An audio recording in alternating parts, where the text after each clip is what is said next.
Opened in September 1986, the Sydney ITeC Centre marks the first stage in a national pilot program initiated by Mr. Ralph Willis, the Minister for Employment and Industrial Relations.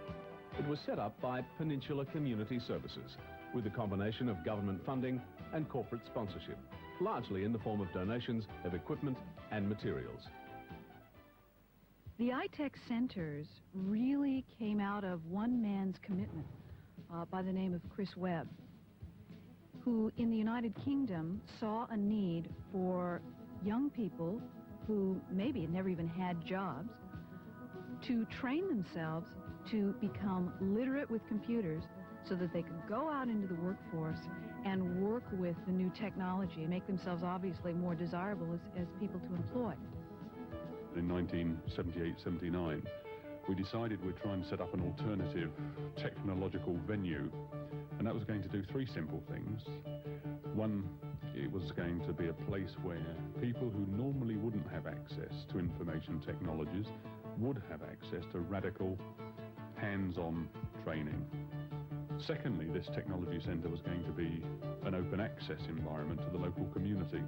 And the third aspect of the technology centre really was action, trying to do something about what we perceived as increasing unemployment.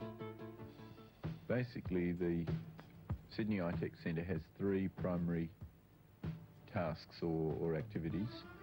Firstly, training, and in that area we have two programs. We train unemployed people in both electronics and in computer and office skills.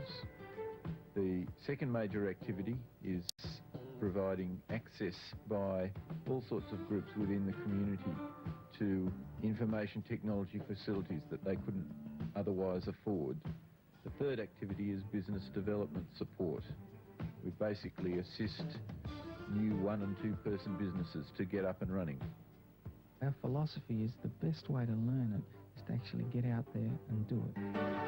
Electronics being a practical skill, what we've done is identified the basic skills that employers want in an employee, and we've come up with a course that incorporates all these skills. We do a little bit of theory, but mainly it's all practical, it's all hands-on.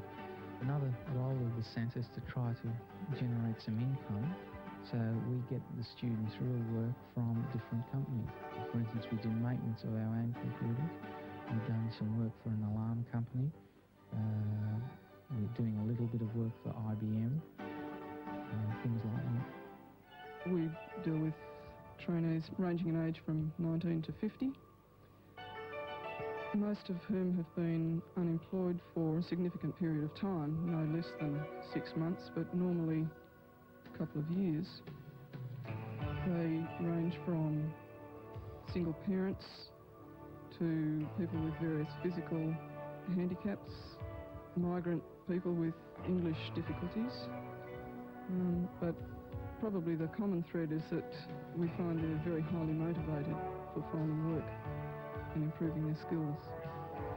The computer and office skills training course is designed to be a hands-on learning and work experience for people wanting to learn to use computers specifically in an office situation. So we concentrate on typing or keyboarding skills, but the form of learning is by, as much as possible, doing actual word processing work as they would in an office situation. We also work with them a lot in personal development and communication skills, and a lot of work on job-seeking skills so that they're confident in handling job interviews. Sydney ITeC has come a long way in a short time. In order to achieve its full potential, however, it needs to be even more closely linked with the industry it serves. This means not only continued corporate sponsorship and support in the provision of equipment, staff training and course development, but we also want to encourage a more active participation on the ITeC Management Committee and working groups. It is through this interaction that ITeC can be of most benefit, both to our trainees and to the industry in which they will be employed.